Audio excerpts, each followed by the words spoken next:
Let's be honest, we're all collecting something. Vintage guitars, cars, Russian nesting dolls. There's something to stack up for everyone.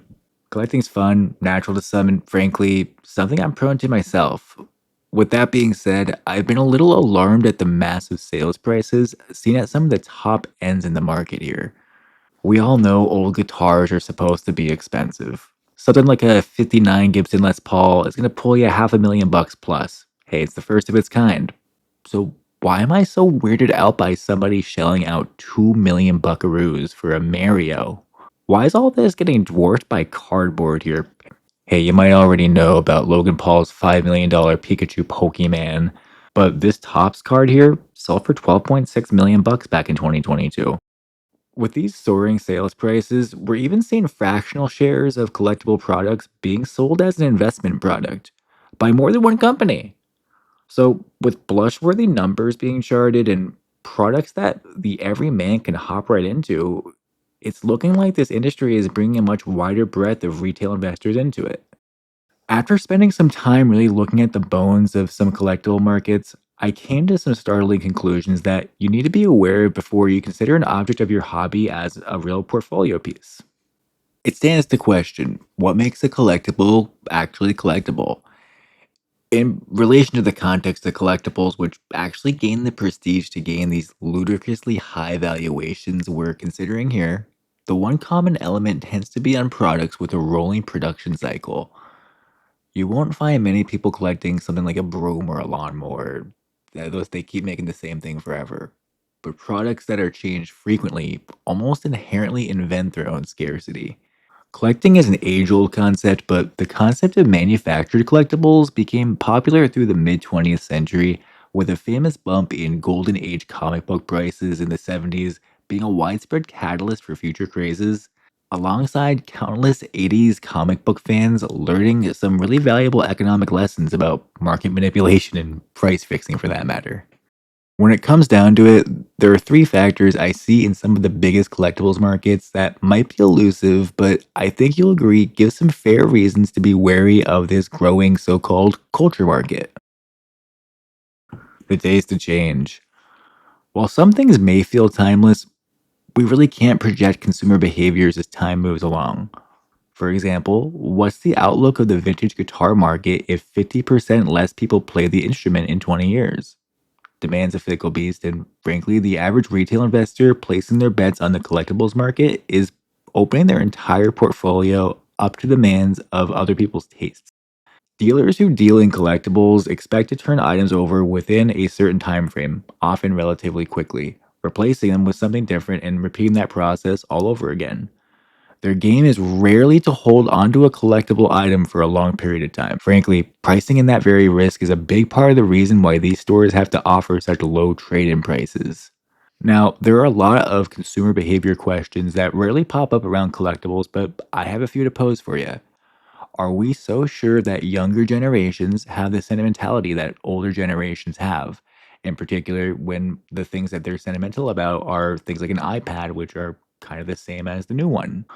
And for that matter, how likely are the tastes that you're considering to outlive the age group primarily engaged in trading it, which happens to be your own age group? I know that some of these questions could have answers that lead to maybe some collectibles markets seeming really strong. With that being said, I think that if you look at many things, especially even some like vintage guitars, it seems that most people learned it in the '60s and '70s, and the reason that they're so expensive happens to be that that generation is post retirement with lots of money and a willingness to own that thing that they always wanted to own. I need to know for sure if this was written by Albert Einstein. Authenticity is frankly everything. You're gonna see fakes, they might even look common, but ultimately it's an avoidable and detectable issue, right? An interesting fact about one of the most sought after vintage guitars, the '59 Les Paul, is that the small production facility at Gibson only produced 643 of their most iconic guitar. Today, there are over 850 claimed real 1959 Gibson Les Pauls. Now, hey, maybe the original number was off, or maybe there's a 25% chance that a half a million to $1 million guitar is an inauthentic hunk of wood that has been validated otherwise. There are even stories of old Gibson employees springing near perfect fakes out in the wild. With an issue like this existing, it stands to question what kind of market would we be looking at if some master luthier began building dead on perfect 59 fakes? Magic the Gathering's Black Lotus routinely changes hands at the 5-figure range. This is on a card that is both collected and played in a version of Magic that is practically oriented towards doctors and lawyers flexing a stack of cardboard that's worth more than my car at each other. Within the community, some players like to use these playtest cards or proxy cards, and some less scrupulous players even buy really great looking duplicates stripped straight from China. And generally, there's these tests like shining a light through the card. These are going to be dead giveaways that the card's fake. With the most advanced dupes tending to be more frowned upon, harder to find, they tend to not be super common. With that being said, that this is a piece of cardboard and a dedicated printing facility can actually make a really good fake of these cards.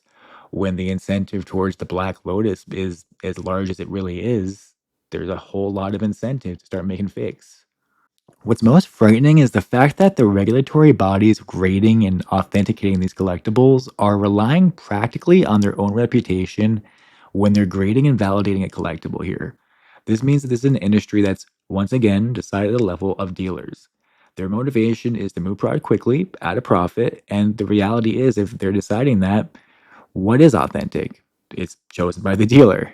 This ventures us into the territory where we begin to question how legitimate the scarcity really is on some of these collectibles. Joe Bonamassa over here is rocking 1059 Les Pauls. Slash owns an undisclosed number, with some claiming he might own dozens. This is my best approximation of all the known celebrity guitar owners of 59s and how many they own each, in case you're curious. I'm aware of multiple reports of individual collectibles investors owning actual warehouses loaded to the top with sealed video games, just like this one. Further, as I read into practically every market of this nature, there seems to always be the story of that one hoarder. You might have one in mind, but those operations of individuals pulling in these items as a hoard motivation. Once you own enough of a market, you could play a role in determining the price. The comic books landscape of the 80s is a perfect example of this being played out.